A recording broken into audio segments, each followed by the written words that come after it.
de ceia muito especial. Deus abençoe você. Graça e paz, amados. Quem está feliz com Jesus, diga amém.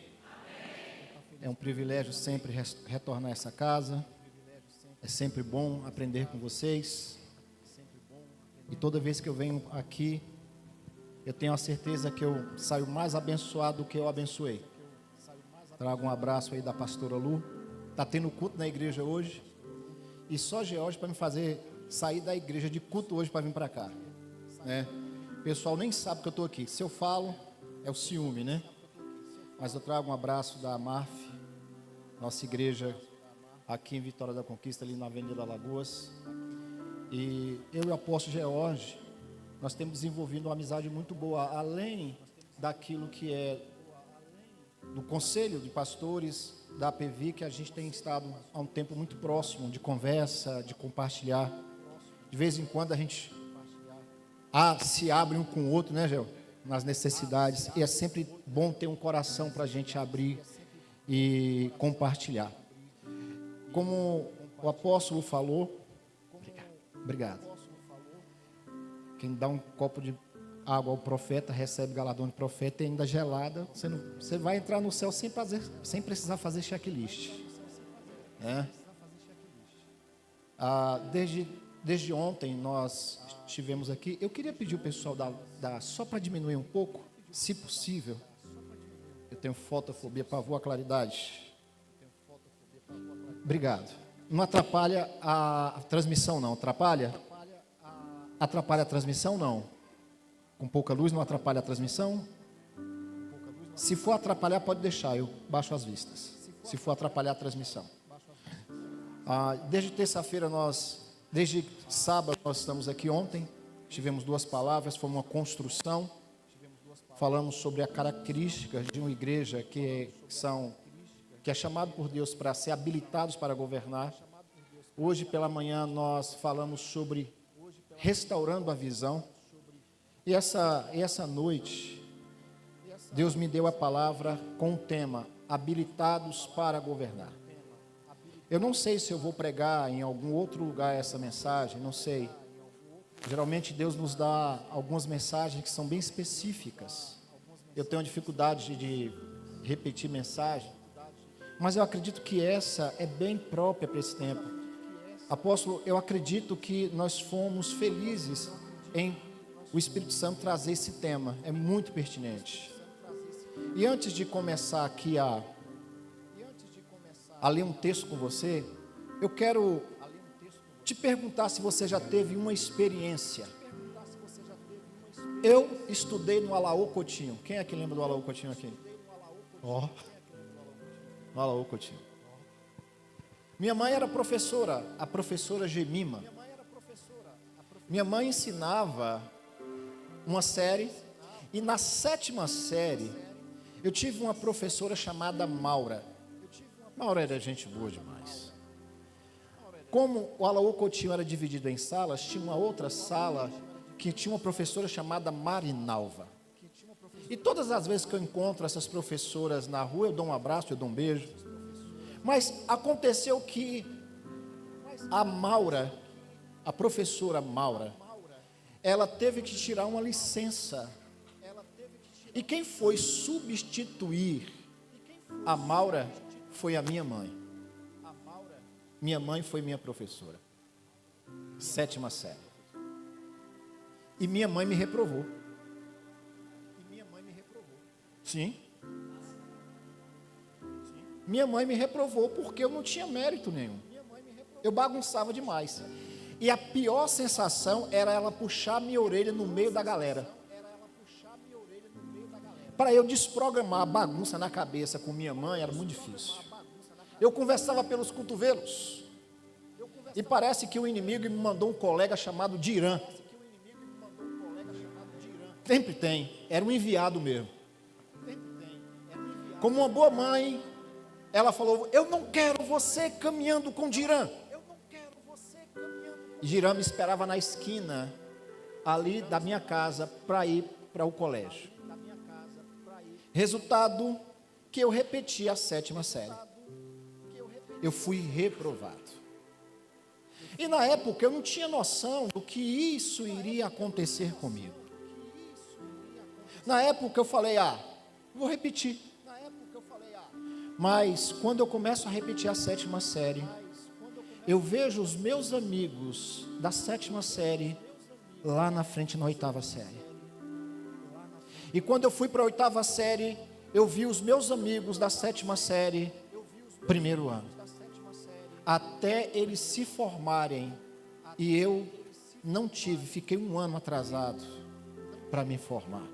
O pior para mim não foi a repetição da 7ª série, foi ver aqueles que estavam comigo rompendo e eu ficando atrás. A pior sensação que um ser humano pode experimentar é ser reprovado.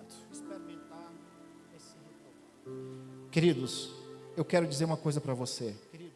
Não existe nada pior do que você ser vencido pelaquilo que um dia você venceu.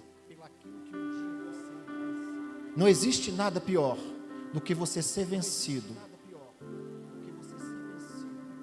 daquilo que um dia você venceu. E com isso eu quero trazer algumas reflexões. Habilitados para governar. Eu quero ler com você o texto de Isaías 9, versículo 6. Eu quero começar com a profecia. Afinal, um menino nos nasceu, um filho nos foi concedido, e o governo está sobre os seus ombros, e ele será chamado Conselheiro Maravilhoso, Deus Poderoso, Pai Eterno, Príncipe da Paz. E ele será descendente do rei Davi, e o seu poder como rei multiplicará sobremaneira, e haverá plena paz em todo o reino. A base do seu governo serão verdade e justiça, desde agora e para sempre. O zelo de Yahvé, o Senhor dos exércitos, fará com que tudo isso se realize. Essa é uma promessa. Essa é a maior promessa que o Antigo Testamento ele poderia trazer para mim e para você. Mas como herança de conhecimento, me permita fazer uma retrospectiva sobre governo. Toda a Bíblia, a base é sobre governo, toda ela. Deus foi intencional quando começa a escrever Gênesis, inspirado. Porque na realidade nós usamos temas das nossas pregações, mas o tema central da Bíblia é governo. Gênesis 1, 28, ele faz tudo e fala para o homem, governe, domine. Ele prepara todas as coisas e fala assim, olha, eu fiz tudo para que você tenha governo. E agora, se você for para Êxodo, ele vai levantar alguém para libertar o povo, Moisés, que estava sobre um governo de Faraó, sobre a escravidão. E fica mais claro, habilitação e reprovação. Repita após mim, habilitação e reprovação. Fica mais claro nos livros que se seguem. Como eu não tenho tempo para falar todos os livros sobre habilitação e reprovação, eu vou falar pelo menos a temática sobre Jesus e sobre Davi. E quem sabe, se der tempo, eu lanço mão de um outro personagem. Quando eu falo sobre Davi, eu estou falando de uma ideia lá que começou no início. Habilitados e reprovados. Primeira coisa que acontece, só para você ter uma noção de história bíblica, fica como herança de conhecimento. Em 1 Samuel, fala-se de uma primeira geração. A primeira geração sacerdotal, Eli, Ofnis e Finéias. Eli era um sacerdote. Finéias, Ofnis e Finéias eram seus 2 filhos. A Bíblia os chamam de filhos de Belial. Eram homens maus. E aquela geração foi reprovada, porque o pai foi omisso. E os meninos cometeram pecado, então aquela geração foi reprovada. Levanta-se Samuel para corrigir a casa de Eli. A presença de Deus é levada a arca é levada, e a única coisa que sobra dessa família é Icabode, um filho gerado de sacerdotes reprovados, de um sacerdote reprovado. Quando você vai para 1 Samuel 8, versículo 1 e 2, entra uma outra crise. Agora é Samuel, que tem os seus filhos, Joel e Abias. No versículo 2, aparece o nome dos filhos de Samuel, e a própria palavra fala: os seus filhos não andaram segundo o conselho, seu Samuel, nós não queremos que ele reine sobre nós. A primeira geração de Ofres e Finéias foi rejeitada, foi reprovada. Agora a segunda geração, filhos de Samuel, também é rejeitada. No primeiro nós temos a passividade do pai. Eli errou, a justiça de Deus e a reprovação veio. Mas agora nós temos Samuel, que segundo a palavra diz que nenhuma palavra de Samuel caiu no chão, e que ele era confirmado como profeta em toda Israel. Mas os seus filhos não andaram segundo o conselho dos seus pais. Agora que eu não vejo um pai errando, eu vejo a escolha dos filhos. Então, pai, se você faz o que é certo, não se culpe pela escolha dos seus filhos. E agora se levanta em 1 Samuel 9, o filho de Quis, Saul, dos ombros para cima, ele era o mais belo. E eu faço uma pausa até Saul, porque depois eu quero trabalhar um pouco mais sobre a questão de ser habilitado e ser reprovado. Mas a profecia está aqui. A profecia, ela foi dada por Isaías. E quando eu falo de uma profecia, eu preciso encontrar a concretização dela. Isaías 61, versículo 1. O governo como propósito. O Espírito do Senhor está sobre mim, porque o Senhor me ungiu para pregar as boas novas aos oprimidos. Enviou-me a restaurar os corações abatidos e proclamar a liberdade aos cativos e pôr os presos em liberdade. No próprio livro de Isaías, há o cumprimento, há o propósito, melhor dizendo, dessa unção. Por que eu estou começando, criando com você uma ideia? Porque a unção é uma habilitação. A unção nos habilita a algo. A unção nos habilita a rompermos daquilo que Deus, Ele colocou como propósito na minha vida e na sua vida. Alguns são ungidos para fazer coisas que talvez não seja apenas na igreja, mas ungidos para serem médicos, advogados, uma boa dona de casa, uma boa mãe, como nós vimos aqui. O testemunho de uma mulher que perde o primeiro filho, e eu entendi que era a semente, e logo depois tem três. Talvez você seja um bom intercessor, porque Deus te ungiu para isso. Talvez você seja um bom servo que coloca água para quem bebe. Porque não importa. Reino é reino. Reino é quem prega e reino é quem está sentado. Não existe isso. Se você cumpre o seu propósito, Deus te ungiu com algo. Então aproveite isso. Porque as pessoas parecem que têm uma ideia que unção é o óleo que se derrama na cabeça. Não é. Unção é uma liberação de Deus para você fazer algo que você foi chamado. Então diga para o seu irmão: você está cumprindo o propósito? Se tiver, você está fazendo valer a unção. E qual é a prova que ele foi habilitado? Eu li no Antigo Testamento, Isaías, tanto o 9:6 como o 61:1. Agora eu vou para o Novo Testamento, Lucas 4:1. E na plenitude do Espírito Santo, Jesus voltou do Jordão e foi levado pelo Espírito para o deserto. E tendo sido tentado pelo diabo durante 40 dias, sem ter comido nada, nesses dias teve fome. Ele foi provado. Lembra da prova que eu falei da 7ª série? Fiz a prova e fui reprovado. E você acha que Jesus, ele não passou pela prova? E não foi a primeira prova. Essa foi uma das. Se quisermos ser provados e aprovados, seremos testados sim.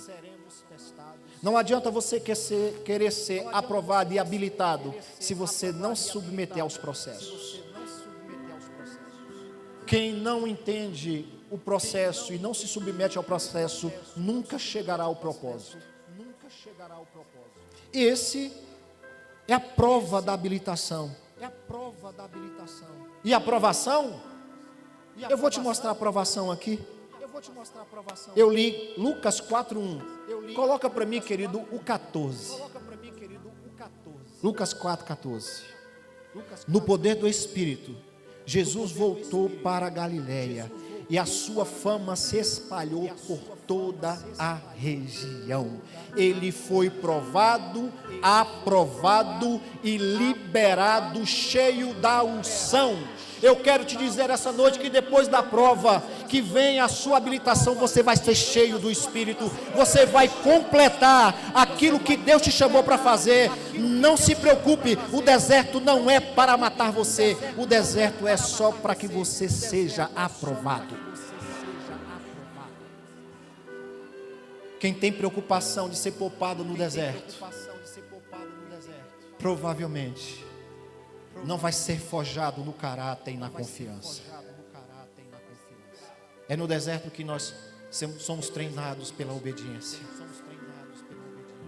Quem ainda está comigo, diga amém.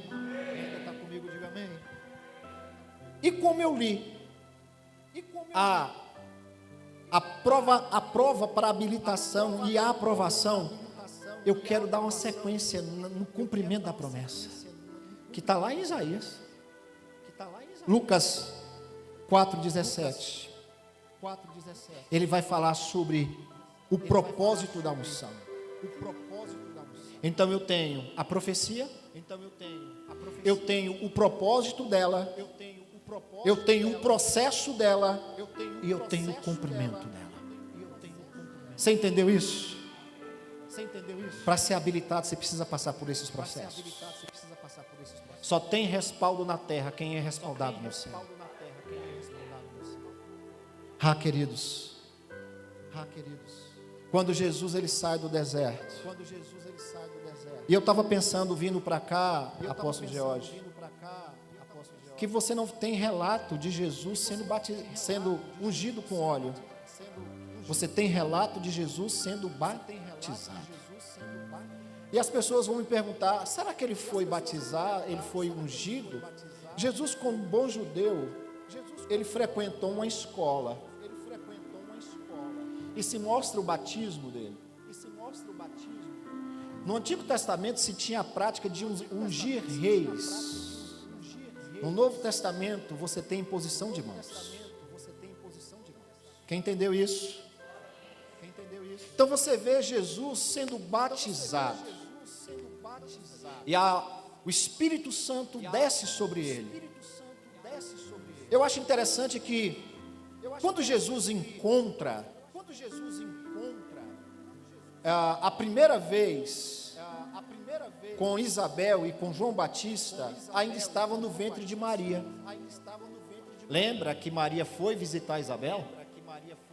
E a Bíblia diz que quando Maria chega, o ventre de Isabel se estremece e o menino mexe. E Isabel, ela libera: tu és bem-aventurada. Interessante que o texto diz que o menino no ventre da mãe de Isabel foi cheio do Espírito. Então, peraí. Jesus já nasceu com autoridade e poder. O primeiro encontro é no ventre. Repita após mim: o primeiro encontro é no ventre. E nós sabemos que no saco gestacional, dentro do útero, existe líquido amniótico, sim ou não? Líquido amniótico é água. Lá na frente, o segundo encontro, ele já pegou. O segundo encontro é no Jordão. A água era dentro. Agora a água é fora. Eu não vou brigar com você, nem discutir com você teologicamente quem foi que batizou João Batista, porque João Batista também foi um estudante. Ele fazia os mikvahs, ou seja, os banhos de purificação. Mas para batizar Jesus tinha que ter autoridade, sim ou não?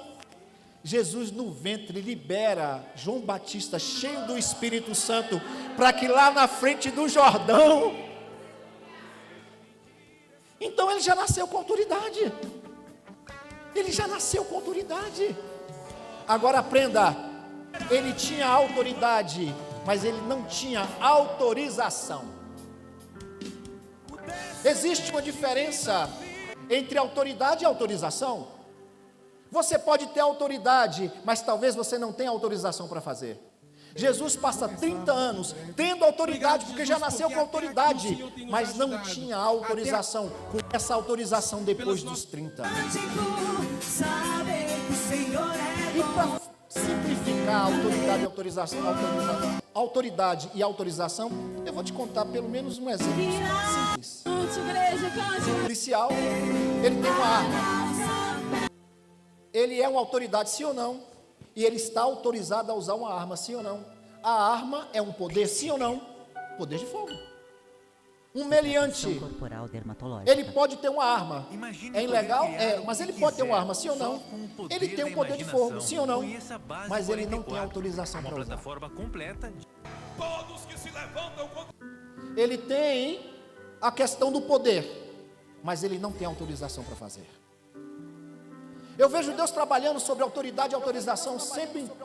E Davi é um dos personagens. Um dia Davi chega para o Senhor e fala assim: eu devo perseguir os amalequitas? Deus fala: não, fica na sua aí. Davi tinha autoridade? Tinha. Só não tinha autorização para fazê-lo. Mas em outro momento, ele consulta o Senhor: devo perseguir os amalequitas? Eu falo: vai. E além da autoridade que você tem, Davi, eu vou te dar estratégias. Você vai ficar por trás das almorenas. Quando o barulho acontecer, você sai. Existem pessoas que estão queimando na largada. Você tem até autoridade, mas até você ser provado e aprovado, você não tem autorização para algumas coisas. E é por isso que é importante você entender de hierarquia. Você entender do que é lealdade, fidelidade. Você entender o que é submeter-se a uma autoridade. Ou não está escrito em Romanos que toda autoridade é constituída por Deus? Porque muitos bons soldados morrem. Porque muitas pessoas que têm um ministério extraordinário, elas se perdem. Elas não conseguiram entender sobre autoridade e autorização. E é incrível quando você começa a entender isso.